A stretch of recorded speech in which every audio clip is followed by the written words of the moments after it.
وهي تزداد تبرجا بين العسكر والقادة، وتتمادى بين هنا وهناك، وتسيطر على كافة أنحاء المملكة.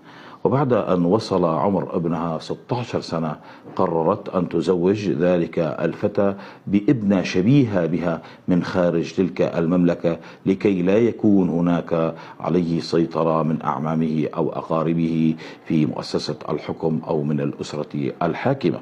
وبالفعل استطاعت أن تنجب له من بلاد أخرى ابنة الأمراء والشيوخ، وزوجته بتلك الابنة الشبيهة بها شكلا ومضمونا. وهنا بدأت حكاية انهيار مملكة القصب، وبدأت الدسائس والمكائد تحاك في تلك القصور الملكية، وبدأت الحروب بين أفراد الأسرة الملكية، والصراعات تنتقل من هنا إلى هناك.